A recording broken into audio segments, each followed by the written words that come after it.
Hi, today we are going to engage with a set of theories that are, in many ways, both intellectually demanding and historically controversial. We conclude Marxist and structuralist theories of regional development. These theories don't simply describe how regions grow. They challenge us to think about why disparity exists at all, and whether it is an inevitable outcome of the economic system in which we live. The origins of these approaches lie in the work of Karl Marx and Friedrich Engels in the 19th century. Marx, deeply influenced by George Wilhelm Friedrich Hegel, adopted a dialectical view of history. He argued that society evolves through contradictions, conflicts between classes, between modes of production, between economic forces and social relations. For Marx, nothing is static. Every system contains the seeds of its own transformation. So Marx didn't emerge in isolation. He engaged critically with classical economists, such as David Ricardo, whose theory of value and trade he partially incorporated. However, Marx believed that classical economics described only the surface of capitalism, but avoid its deeper contradictions. In his view, capitalism is inherently unstable. It generates wealth, yes, does, but also minus inequality and disparity, crisis and spatial imbalance. From a regional perspective, this is crucial. Marxist theory suggests that uneven regional development is not accidental. It is a structural feature of capitalism itself. Regions don't simply develop at different speeds. They are positioned differently within the system of production and accumulation of resources. Now, before we proceed further, we must acknowledge something important. Historical developments didn't fully confirm Marx's predictions. There was no spontaneous proletarian revolution in industrialized countries such as England or Germany. Instead, revolutionary change occurred in the Russian Empire under the leadership of Vladimir Lenin, and even that was highly organized rather than spontaneous. Moreover, economic developments challenged some of Marx's assumptions. The rise of marginalist economists suggested that wages could increase with labor demand, and indeed, in many capitalist countries, living standards improved over time. This doesn't invalidate Marx entirely, but it does remind us that his theories must be interpreted critically. And yet, despite these contradictions, Marx's thinking remains influential, particularly in the analysis of disparity, power, and spatial development. In countries like the Czech Republic, Marxist ideas were not merely theoretical, they were implemented in practice during the socialist period from 1948 to 1989. This historical experience gives us a unique lens through which to evaluate these theories. Let us now move to a more specific theoretical development, which is called mesoeconomics, and it associates with name of Stuart Holland. Holland was concerned with a problem that many economists of the 20th century struggled to explain. Why did Keynesian policies fail to prevent growing inequalities? His answer lies in the growing dominance of large corporations. According to Holland, a small number of firms, perhaps 1 to 2%, control a disproportionately large share of production. This creates what he calls a mesoeconomic sector, positioned between the micro level of individual firms and the macro level of national economies. Now think about this practically. In a country like the Czech Republic, large multinational corporations, such as those in the automotive or electronics industries, dominate production. These firms have access to global capital, advanced technologies, and political influence. Small local firms, particularly in less developed regions, simply cannot compete on equal terms. One of the most striking mechanisms here is the use of transfer pricing. Imagine a multinational company operating in multiple countries. It can manipulate internal prices to shift profits to low tax jurisdictions, places like Liechtenstein. As a result, the country where production actually occurs may receive minimal tax revenue. This is not merely a technical issue, it has profound regional implications. Local economies generate value, but that value is extracted elsewhere. Holland refers to the resulting disparities as interregional dualism, a sharp divide between prosperous, innovation driven regions and struggling peripheral ones. This is something we can observe not only in Europe but also in countries like Ghana, where local industries often compete with powerful multinational actors. Let us now turn to the seesaw theory. Developed by Neil Smith, this theory introduces a dynamic perspective on regional development. Smith argues that capital is inherently mobile. It moves to regions where profits are highest. When a region becomes successful, wages rise, costs increase, and profit rates decline. Capital then moves elsewhere, perhaps to a less developed region where costs are lower. This creates a seesaw effect. Regions rise and fall over time. Growth is not stable, it is constantly shifting. We can observe this process in Central Europe. After 1990, countries like the Slovakia attracted significant foreign investment due to low labor costs. Over time, however, wages increased and some industries began relocating further east or to Asia. The same pattern can be observed globally, including in parts of Africa. Smith identifies three levels at which this process operates: cities, nations, and the global system. Interestingly, he places particular emphasis on cities, which function as key nodes in the capitalist system. However, critics argue that Smith's model is overly simplified. Real world economies are influenced by many factors beyond profit rates, institutions, culture, policy, and historical legacies. All play a role. Now we arrive at one of the most influential and provocative thinkers in this field, David Harvey. Harvey extends Marx's theory by integrating spatial dynamics into the concept of capitalist crisis. At the core of his argument is the idea of overaccumulation, the tendency of capitalism to generate more capital than can be profitably invested. This creates a problem.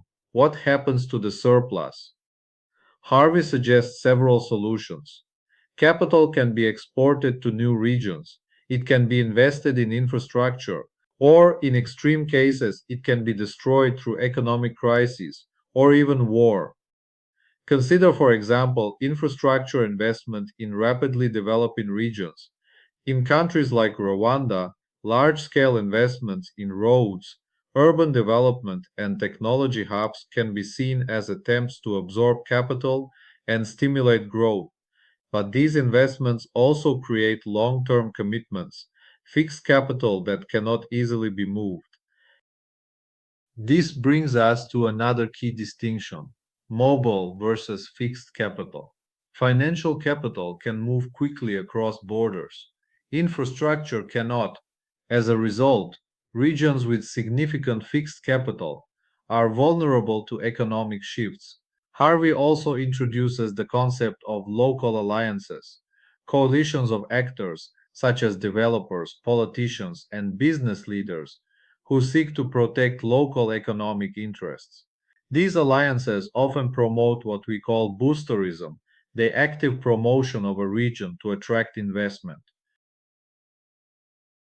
We now turn to dependency theory, associated with thinkers such as Teotonio dos Santos and Andre Gander Frank. This theory shifts our focus to the global scale. The central argument is simple but powerful. The development of some regions depends on the underdevelopment of others. The world economy is structured into a core and a periphery. The core exploits the periphery through trade, investment, and political influence. Historically, colonial powers such as Spain and Portugal structured Latin American economies in a similar way, producing raw materials for export while relying on imports of manufactured goods. This created long term dependency. An interesting insight from Frank is that regions with abundant natural resources were often more heavily exploited, leading to deeper structural distortions. In contrast, regions with fewer resources sometimes experienced more autonomous development. Closely related to dependency theory is the concept of unequal exchange, developed by Argyri Emanuel. Emanuel challenges the classical notion of fair trade. He argues that international trade systematically benefits developed countries because of wage differentials. Workers in developed countries receive high wages, what he calls super wages, while workers in developing countries receive minimal compensation. As a result, developing countries export labor intensive goods at low prices and import capital intensive goods at higher prices. The exchange is unequal. Emmanuel proposes a radical solution, raising wages in developing countries. However, this would require massive financial transfers from developed countries, something that is politically difficult to achieve. Now, let us briefly step outside strict Marxism and consider a structuralist approach, the product life cycle theory, developed by Raymond Vernon. Vernon suggests that products go through three stages: introduction, maturity, and saturation. Initially, production is concentrated in advanced regions with skilled labor and technological capacity. As the product matures, production spreads. Eventually, it shifts to lower cost regions. Think of consumer electronics. Early innovations occur in advanced economies, but mass production often takes place in less developed regions. This process reshapes regional economies over time. Building on this idea, Anne Marcuson developed the profit cycle theory. She focuses on corporate strategies and their spatial implications. Regions prosper or decline depending on how firms seek to maximize profits. During periods of high profitability, industries concentrate in core regions. As competition increases, firms relocate to reduce costs. Eventually, declining industries move to peripheral regions. We can observe this in industrial restructuring across Europe. Older industries, such as textiles or heavy manufacturing, have often been relocated to lower cost regions. Finally, let us consider the regulation school associated with Michel Aglietta and Alan Lipietz. These scholars sought to explain why capitalism does not collapse despite its contradictions. Their answer lies in institutional regulation, the systems of rules, norms, and policies that stabilize the economy. They identify several key mechanisms: monetary systems, wage negotiations, forms of competition, and the role of the state. These mechanisms shape how economies grow and how regions develop. Let me conclude with a reflection. Marxist and structuralist theories don't offer simple answers. They challenge us to think critically about power, inequality, and the structure of the global economy. They remind us that regional development is not merely a technical issue, it is deeply political and social. Regions succeed or fail, not only because of their resources or policies, but because of their position within broader systems of production and exchange. For example, main regional development ideas were first, redistributional and structural transformation, prioritize policies that change ownership, control of production, and the balance of class power, nationalization, strong labor rights, land reform, because shifting who controls surplus is seen as the only way to correct spatial injustice. Second is planned integrative development. Use comprehensive planning to direct capital and public investment into deprived regions rather than leaving location decisions to market forces, which favor existing agglomerations. Third is the support for endogenous capacity. Build local productive capabilities and cooperative forms of enterprise to reduce dependence on external capital and monopolistic markets. At the same time, these theories have limitations. Critics argue Marxist regional theory can be deterministic, overemphasizing class at the expense of culture, institutions, and local agency. It sometimes underestimates market dynamics that raise wages and living standards in many capitalist countries, the marginalist critique. In practice, Marxist prescriptions, state ownership, central planning, have often produced inefficiencies, bureaucratic capture, or poor incentives, and revolutionary solutions have not followed the historical path Marx predicted, for example, revolutions in less industrialized Russia, not in advanced Britain. But their enduring value lies in their ability to reveal hidden structures and provoke critical thinking. And that, I would argue, is precisely what we need as scholars of regional development. Thank you for your attention.